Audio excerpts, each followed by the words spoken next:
On housebreaking and stealing charges.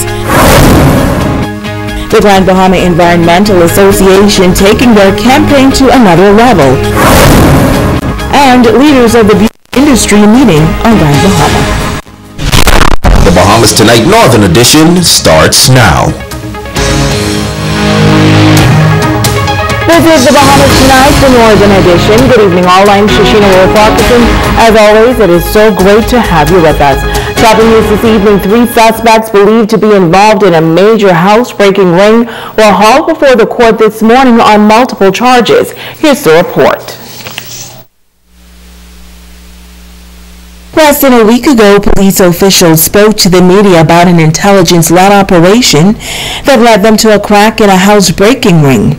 On Wednesday morning, police officials hauled 3 men believed to be responsible before a magistrate's court. 28-year-old Timothy Russell of Lewis Yard wearing the black shirt, 26-year-old John Wheatley Grant of Lewis Yard wearing a white shirt, and 39-year-old Joshua Randy Williams of Hunters wearing the black and white shirt. They were all arraigned before Magistrate Debbie Ferguson on housebreaking matters in Court Number 1. They all pleaded not guilty to 3 counts of housebreaking and stealing. They were remanded to the Bahamas Department of Correction Services until September 24, 2018 for trial. The men were then taken before Magistrate Rankin Johnson in Magistrate Court Number 3 on 7 counts of housebreaking and stealing. They all pleaded not guilty and were remanded to the Bahamas Department of Correctional Services until trial on November 6th, 7th, and 8th. Police officials allege that approximately 13 homes were targeted during these housebreaking incidents, and residents are being reminded to remain vigilant of their surroundings and to ensure that their homes are always properly secured. An elderly woman in the 8 Mile Walk community escaping serious injuries when a fire erupted at her home in Pinedale. Reports say the blaze started around 3 a.m. and left quite a bit of damage in its wake. The 96-year-old homeowner Doris Smith was rescued by her former tenant Leah Hill, who just happened to be spending the night at that residence. Mr. Medic, which I always do, and she said, "You don't have a minute." So I came out and she was standing about where this young lady is, and I thought, well, she thought she smelled smoke, and neither of us are smokers. So I opened that door, and I could see on the right-hand wall, which you will see if you've been in there, the light switch, and it was all on fire. The whole wall was on fire. And the smoke was, of course, overpowering. And then it was the carpet was on fire. So we got her out of here real fast. Well, Hill says she was able to get help from a few young men in the area who were able to take the elderly woman to safety. Investigations into that fire are continuing. In other news, the economic benefits of medical marijuana could help to propel the country's economy. This according to a Bahamian U.S.-based businessman who has extensive knowledge about this developing industry. This is something to fight for. The mayor's administration will consider changes to policy on medicinal marijuana following the completion of a report from a CARICOM task force on the herbal drug.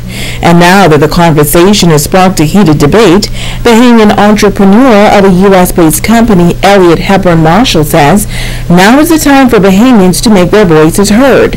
He says as a young black man in America, it was not easy for him to become successful in this new multi-billion-dollar industry. Difficult. Very difficult. It's a very competitive industry. A lot more money involved in it than I had when I came into it. So I had to be innovative. Had to figure out ways to compete with millionaires when I definitely was not a millionaire or close. So that was a difficult part. Being a minority in the industry also was a big obstacle for me because it's a 99% dominated industry by whites or non-people of color. So majority whites, so basically 99% white. And minority ownership exists, but definitely not as sole ownership like how I have. It's normally partnerships that they made, percentages, stuff like that, but I'm the sole owner of my company. So While marijuana has many great health benefits, he adds that there are endless economic opportunities as well. His company recently held a poll on the topic, and Bahamians voted overwhelmingly in support of medical marijuana. Bahamians have to also educate themselves.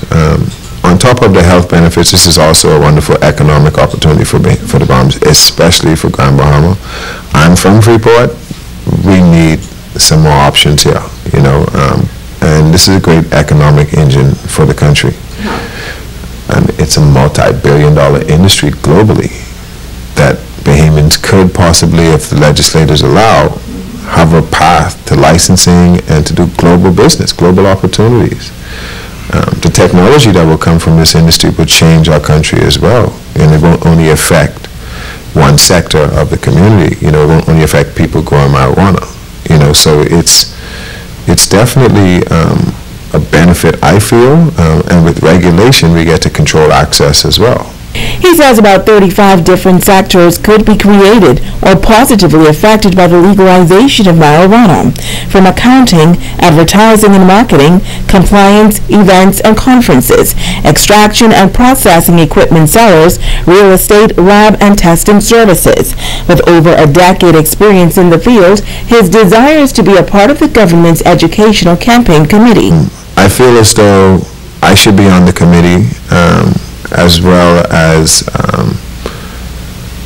anyone that has knowledge of the industry and is really open-minded about it and progressive. We want to make, if we are to do this, we want to do it right and ensure that we can get a lot of Bahamian ownership in as much as possible. He says he will not stop until the real potential and benefits of medical marijuana is realized. I'm going to keep fighting. Ultimately, I want to get back home. I've been gone since '94, so I'm ready to come home.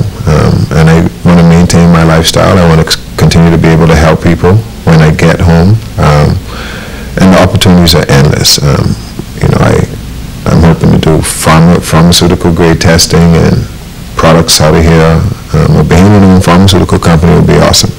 And those are the opportunities for myself and everyone else if these doors are open.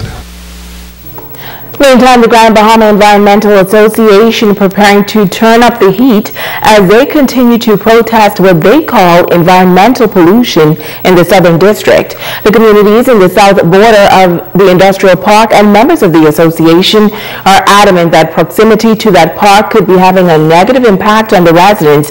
The group is planning a Jericho prayer walk July 29th through August 4th. Association member Shuffle Hepburn says it is their latest effort in their appeal for change. We're hoping that the walls of resistance that have been built up around the causes of the residents will come down. Primarily, of course, we're praying for the relocation of the residents who have been enduring industrial pollution now for 40 years practically. We are praying for the health of the people of Grand Bahama and deliverance from diseases such as cancer, asthma, gastrointestinal issues, eye issues, diabetes, kidney issues, hypertension, etc. We're praying for the restoration of the Grand Bahama economy.